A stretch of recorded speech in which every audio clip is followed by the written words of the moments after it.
ওনার বক্তব্য কিন্তু পরিষ্কার না ক্লিয়ার, এবং ওনার আমার মনে হয় কি যথেষ্ট উদারভাবে উনি কথা বলছেন রাজনীতির জায়গায়। সেটি কি আসলে আছে কিনা রাজনীতি? না সেটা এখনো পর্যন্ত দেখতে পাচ্ছি না।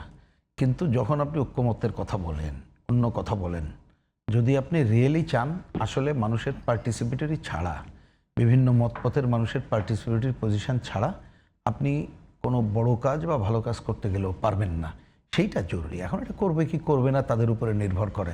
এবং তার আগে আমি আর একটা কথা বলবো, যে দলই হোক না ক্ষমতায় যারা আছে তাদের সাথে আমাদের কিন্তু অনেক আইডিওলজিক্যাল দ্বিমতের জায়গা, তারপরও দলটাকে কক্ষিগত করে রাখলে আর একটা ভুল করবে।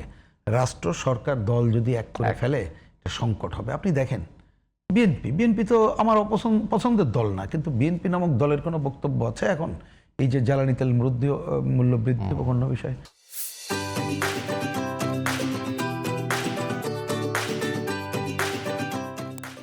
সরকারের সাথে কেন এক হবে?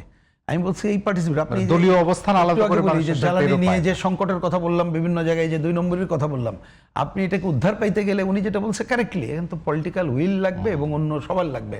তার আগে সেই ফোর্সটাকে কিন্তু কাজে লাগানো জরুরি। সেইটা তো হচ্ছে না, সেটাই তো বড় সংকট। আমি শেষ করি 2টা কথা বলে। একটা হচ্ছে দেখেন এইখানে এটা ভয়াবহ ঘটনা, হাম নিয়ে হয়তো কম আলোচনা করলাম, এবং এইখানে মোশাররফ ভাই আরও অনেকগুলো কথা বললেন। এটা ভয়াবহ অবস্থা।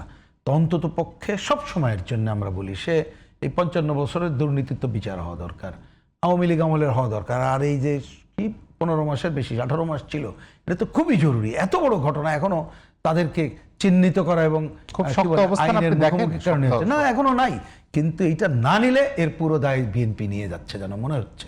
এটা ভুল পদক্ষেপে তারা আছে, এটা একটা। আর লাস্টে আর একটা কথা বলি, দেখেন এই যে প্রত্যাশা যেটা আপনার কাছে শুনলাম, যে তাদের তো একজন দেখলাম যে প্রেস সচিব, তার নামে ওই যে 2 মাসে নাকি আস্থা বাড়ছে, বলছে আচ্ছা সেটা করে ভাড়া করে নিয়ে আলোচনা করলাম না, কিন্তু ওই যে কি নাকি 60টা কাজের কথা বলা হচ্ছে, কিন্তু আপনি তাতে যথাযথ কত উপকার ভোগী হচ্ছে এটা না করলে ভুল করবেন। আমি একটা জাস্ট টেস্ট কেস হিসাবে একটা উদাহরণ দিই আপনাকে। কারণ কৃষকের কার্ড দিচ্ছে, হ্যাঁ অবশ্যই কৃষকরা যদি তা দিয়ে উপকার হয়, নগদ টাকা পায়, আমি তো খুশি। 12 লক্ষ কৃষকের ঋণ কম করছে, খুশি। কিন্তু আপনি কল্পনা করেন তো এই কৃষককে যে নগদ টাকা দিচ্ছেন, সে বাজারে যে যদি তার কৃষি পণ্য বা নিজের পণ্য কম দামে না পায়, বেশি দামে কেনে, সে কি খুশি থাকবে? থাকবে না।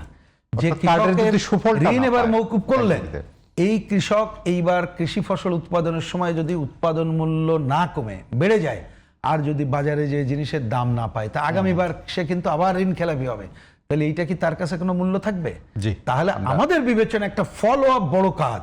এত টাকা খরচ করছেন, কেন এখন দরিদ্রদের জন্য রেশন ব্যবস্থা চালু করবেন না?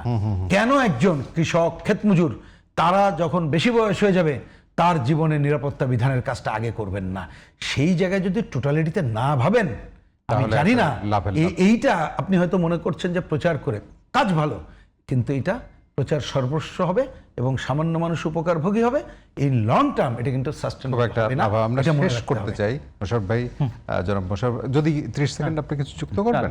আমি আপনি বলি যে ধরুন দেশনেত্রী বেগম খালেদা জিয়া তার প্রধানমন্ত্রীত্বের প্রথম মেয়াদে তিনি প্রথম যে সিদ্ধান্তটা, 2টা সিদ্ধান্ত নেন। একটা সিদ্ধান্ত হলো যে ছাত্রদের একটা সিদ্ধান্ত ছিল 3 বছর বয়স বৃদ্ধি, চাকরির বয়স সীমা 30 উনি করলেন। নাম্বার 2 হচ্ছে যে 5,000 টাকা কৃষি ঋণ মওকুফ করে দিলেন। তো এই জন্য আমি বলছি যে কৃষকদের প্রান্তিক মানুষকে সরকার রাষ্ট্র যখন সাহায্যের হাত বাড়ায়, এটা ওই প্রান্তিক মানুষগুলি রাষ্ট্রকে তার চেয়ে অনেক বেশি গুণে দেয়।